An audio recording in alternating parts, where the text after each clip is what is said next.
Hello बच्चों, विलियन chapter में हम पढ़ रहे थे विलियनों की सांद्रता को व्यक्त करना और उसमें हम आज चौथे नंबर की हमारी सांद्रता है पार्ट्स पर मिलियन और उसके बाद पांचवें नंबर पे जो सांद्रता है हमारी मोल भिन्न, दोनों को हम डिटेल से इस वीडियो के अंदर समझेंगे।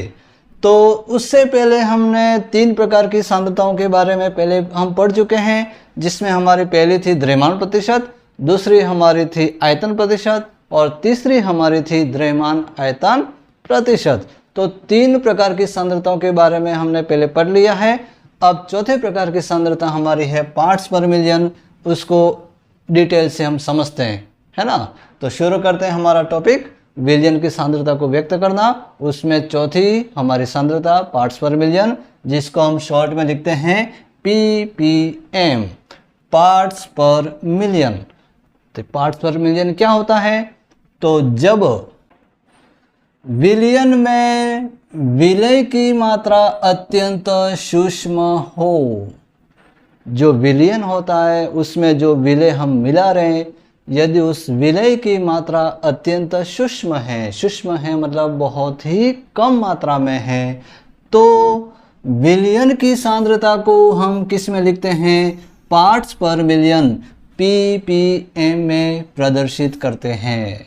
इसका मतलब जब विलय की मात्रा बहुत कम है तो उस समय हम किसका यूज़ करते हैं? पार्ट्स पर मिलियन। पार्ट्स मतलब भाग, है ना, छोटे छोटे भाग के रूप में इसको व्यक्त किया जाता है। कैसे व्यक्त किया जाता है? तो उसके लिए फॉर्मूला जो हमारा है ppm इज इक्वल अवयव के भागों की संख्या, जो भी हमारा विलय जो है उसके अवयव के भागों की संख्या अपॉन सभी अवयव के भागों की कुल संख्या। तो ऊपर तो हम लेंगे जिस अवयव का हमें निकालना है, चाहे वो विलय हो या विलायक हो, उसके अवयव के भागों की संख्या, और नीचे हमें लेनी है उस विलयन के अंदर जो टोटल जो अवयव है उसके सभी भागों की कुल संख्या को डिवाइड करने के बाद में हमें किसको मल्टीप्लाई करना है? 10 की पावर 6। क्यों? क्योंकि यहाँ पे क्या लिखा हुआ है? पार्ट्स पर मिलियन, इसलिए यहाँ पर 100 की जगह किसको मल्टीप्लाई करना है? 10 की पावर 6 को। तो हमें ये क्या मिल जाएगा? उसकी जो सांद्रता है वो किसमें मिल जाएगी? पार्ट्स पर मिलियन के अंदर प्राप्त हो जाएगी। क्लियर हो गया? तो ये हमने समझा पार्ट्स पर मिलियन के अंदर सांद्रता क्या होती है। उसके बाद हम हमारी जो नेक्स्ट हमारी पांचवी जो सांद्रता है वो हमारी कौन सी है? मोल भिन्न। इसको शुरू करते हैं। यस, पांचवें प्रकार की हमारी जो सांद्रता है जिसको हम कहते हैं मोल भिन्न या मोल अंश, इसको शुरू करते हैं। तो विलयन के अंदर किसी भी अवयव का मोल अंश हम कैसे निकालते हैं? तो उसका फॉर्मूला आप ध्यान से देखिएगा कि किसी भी अवयव का यदि हमें मोल अंश निकालना है, जिसका सिंबल हमारा है ये जो x के जैसा आपको दिख रहा है ना, जिसको हम कहते हैं काई। तो किसी भी अवयव का जब हमें मोल अंश निकालना होता है तो उसको कैसे निकालते हैं? तो उस विलयन के अंदर जिस अवयव का निकालना है उस अवयव के मोलों की संख्या, उसको तो लेते हैं हम ऊपर और उसके नीचे उसको डिवाइड करते हैं सभी अवयव, जितने भी अवयव हैं उन सभी के मोलों की कुल संख्या। मतलब जिसका निकालना है उसके मोलों की संख्या को ऊपर रखते हैं और नीचे हम रखते हैं उस विलयन के अंदर उपस्थित सभी अवयवों के मोलों की कुल संख्या को जब डिवाइड करते हैं तो हमें मिलता है उस अवयव का मोल अंश। जैसे उदाहरण के रूप में आपके सामने एक एग्जाम्पल है, एक उदाहरण है कि एक द्विअंगी विलयन, द्विअंगी मतलब जिसमें एक विलय है और एक विलायक है, दो ही है ना। द्विअंगी विलयन के अंदर यदि विलायक को यदि हम a से व्यक्त करें और विलय को यदि हम b से व्यक्त करते हैं तो उसके जो मोल यदि हम लिखें, दोनों के मोल क्या होंगे? विलय और विलायक के मोल हमारे क्या होंगे? Na और Nb यदि उनके मोल हो तो उनके मोल अंश की जो फॉर्मूले होंगे या मोल अंश उनका कैसे निकालेंगे?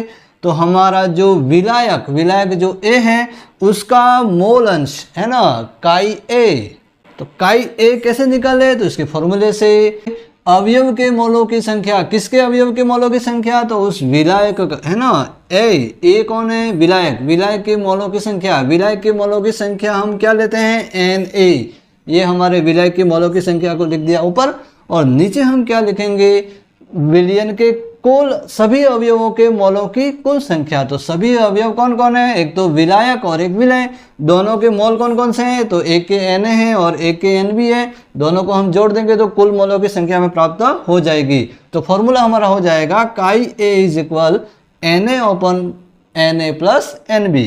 तो ये तो हमारा हो गया उस विलायक का मोल अंश। अब हम किसका निकालते हैं, विलय का मोल अंश। विलय का मोल अंश भी कैसे निकाल लेंगे, सेम ऐसे ही कि ऊपर तो हम लिखेंगे विलय के कुल मोल, है ना। विलय के मोल हमारे कितने हैं, विलय के मोल हमारे हैं Nb, तो उसको लिख दिया ऊपर, और नीचे हम लिखेंगे उस विलयन के अंदर कुल मोलों की संख्या। सभी जो घटक हैं, जो अवयव हैं, विलय और विलायक जितने भी हैं, उन सब के मोलों की कुल संख्या Na प्लस Nb। तो ये हमें प्राप्त हो गया हमारे विलय के मोल अंश, है ना, काई B।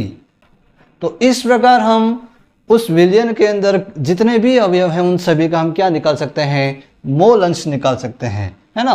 तो अब यहाँ पर ये बार बार हम यूज कर रहे हैं कि ये मोल, है ना, इसका नाम भी मोल अंश है। तो ये मोल क्या होता है, तो ये मोल जो होता है वो आपने 11th में आपने पढ़ा है कि मोल कैसे निकालते हैं।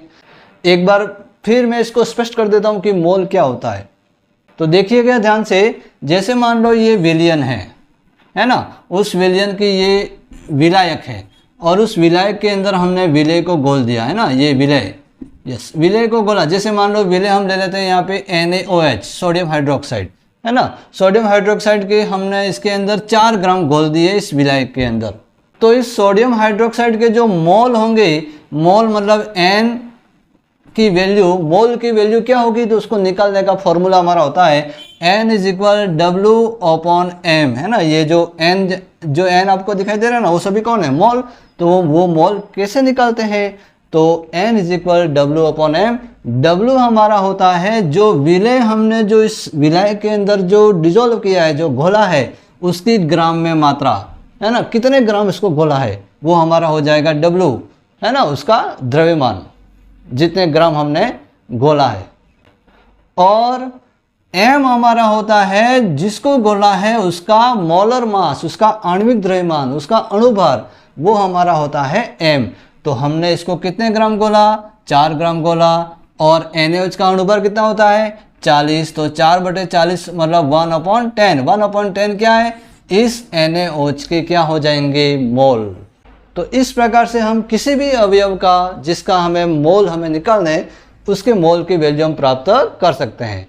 ओके, अब आगे बढ़ते हैं हम कि यह दर्शाया जा सकता है कि दिए गए विलयन में उपस्थित सभी अवयवों के मोल अंशों का योग, जो भी हमारा विलयन है, उस विलयन के अंदर जो जितने भी अवयव हैं, उन सभी अवयवों के जो मोल अंश हैं, है ना, जैसे ये 2 अवयव है यहाँ पे, तो 2 अवयवों के मोल अंश कौन से होंगे, तो काई A और काई B, ये दोनों क्या हो गए, उनके मोल अंश।